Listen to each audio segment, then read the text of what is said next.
our Lifetime Achievement Award.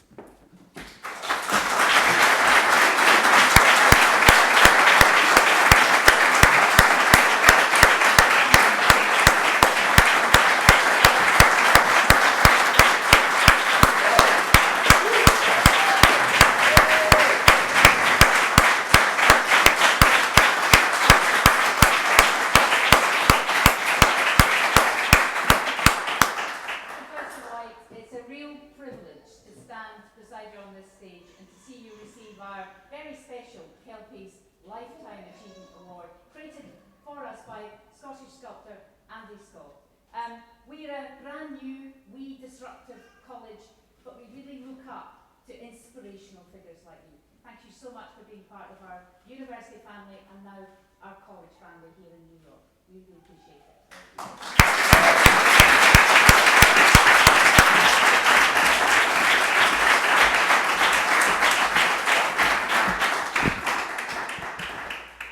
I wish my mom was here. She's 85 now, and when I was raised growing up, achievement mattered a great deal. You can see all those are the things that were read about me. Sounds quite impressive, and I wonder who does all that work? Is it worth achieving so much? What's the problem with achieving too much? And it's a problem because now at 56, you realize you have to slow things down a bit, right? You go and you're working full-time, you're studying, you're achieving. But I think it brings us to this question of the difference between goodness and greatness. And I think what the motto of the school rings very subtly, for the common good. And so when I had 4 children and they were getting a little older, I wanted them to become mini achievers, just like their daddy. They were going to get good grades and go to good schools and do good things, great things even. And when I was actually marking up a report card, the way a report card was marked up for me when I was young by my father, my wife, Kelly, who's sitting back, raise your hand, Kelly. Embarrassing. She goes, "We won't do that here. We don't do that in this household." And I was like, "What?" And she goes, "Our job is not to raise great kids." I was stumped. Then what is it? To raise good kids. If they're gifted, or they're great, or achieve great things, that's on them. And so I said, "Okay, goodness, how do you define that for you?" And she said very wisely, "I look at it as them being nice, kind to one another, good kids, who are confident and they know what yes and no and please and thank you mean." And then she went a step further and said, "What it means to me is when they're older, they'll want a vacation with me. And I'll want a vacation with them." So thank you, Kelly, for I think my first schooling in goodness being superior to greatness. But that brings me back to the minefield, that was the neurosis that was in my DNA and my upbringing, that even from stepping on that moment in the minefield, stepping on a landmine and looking down in blood and seeing that I might die, that my foot is missing, and you don't know, you move to the left or to the right, you could be destroyed and killed by another explosion. So it was a fearful time. But in that moment, I had my neurosis show up again. It was like the blood was all around. I was deafened by the blast. I realized what was happening. And I said, well, if I'm going to do this, if I'm going to be an amputee, I have to do this well. So that's strange a little bit. Like you should be worried about your pure survival. And I was early on worrying about whether I could handle this. Could I be a good landmine survivor, even if not a great one? I just think that's odd. So I went around the world trying to find the secrets of survivorship or the recipe for resilience.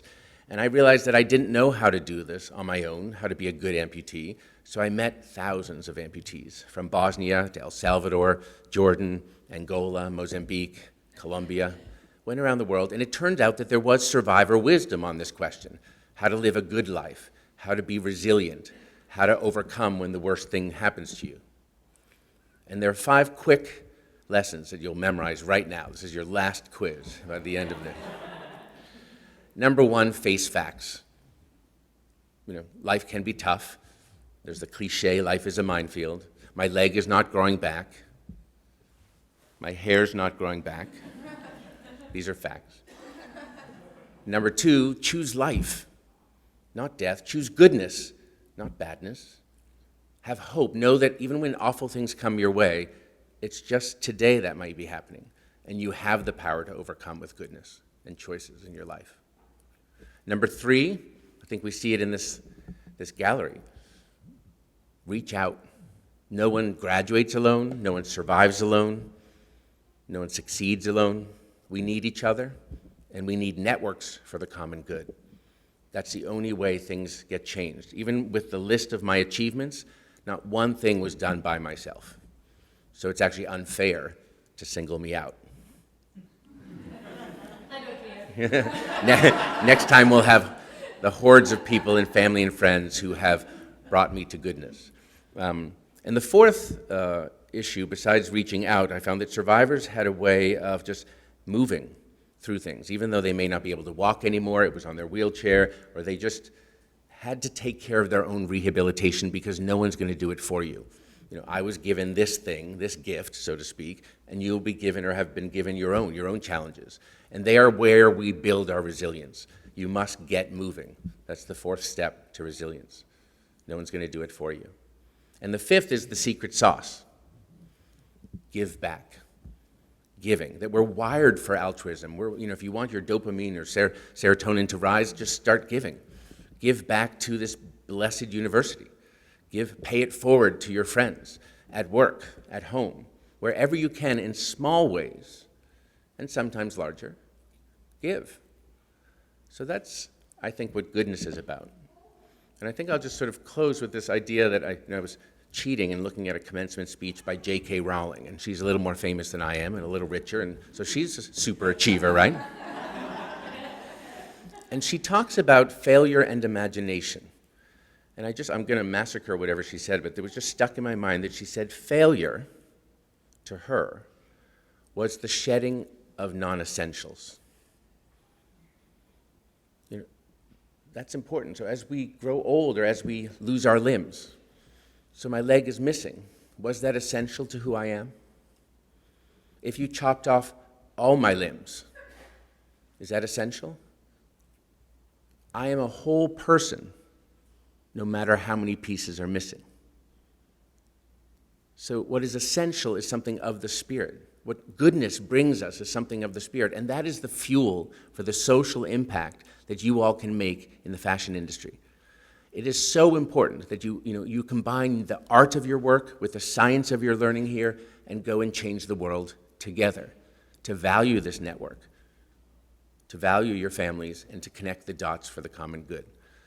I would just say thank you for sort of holding up a mirror when I see smiling, happy faces celebrating. It is important to take the pause to celebrate. And achievements are great, but the best gift is your goodness and to fight for the common good. Thank you very much for having me.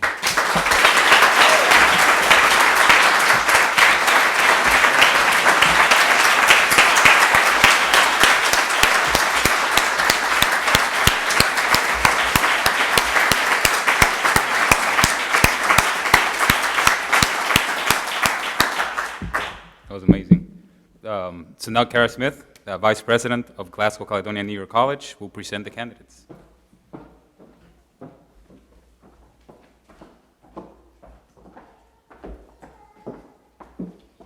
Jerry White, you're the coolest. So it's an honor to have you with us and a great pleasure to have you as a friend. Thank you for being here today.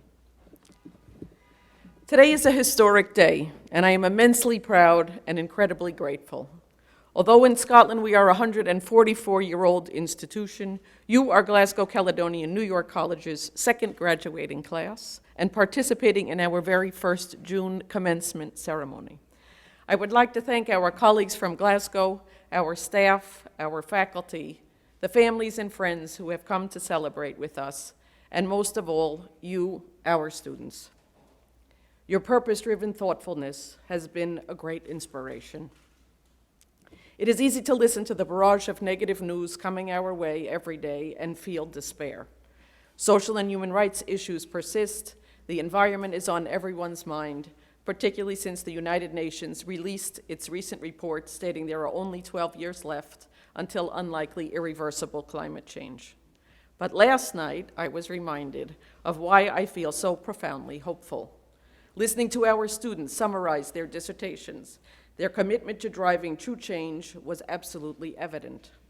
They are tackling key topics, questioning, and offering practical solutions to some of the world's most pressing challenges.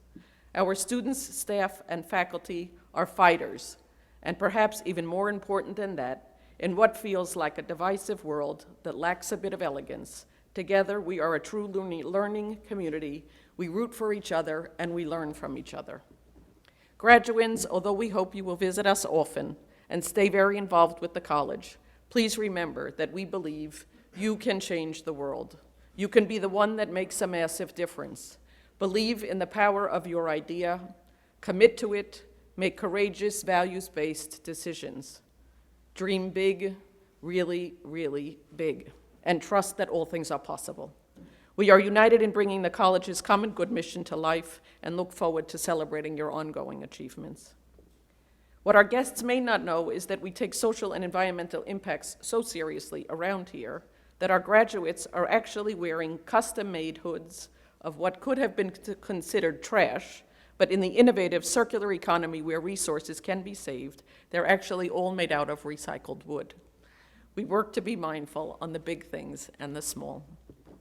And now, with great pleasure, together with the president of the university, I would like to ask the candidates for the Master of Science in International Fashion Marketing to please stand. President Gillies, members of the Board of Trustees, I have the honor, based on the recommendations of the faculty of Glasgow Caledonian New York College, to present the candidates for the degree of Masters of Science in International Fashion Marketing. Candidates, kindly be seated now and come forward individually to be recognized by the community. Damiola Hadeporju from Lagos, Nigeria.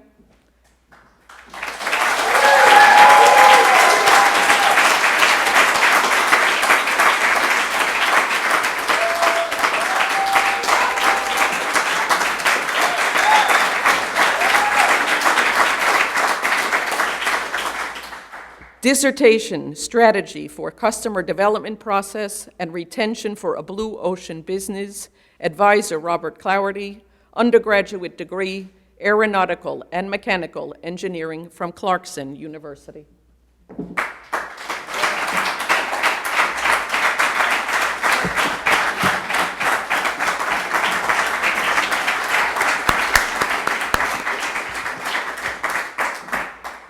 Jessica Brenner from Norfolk, Virginia.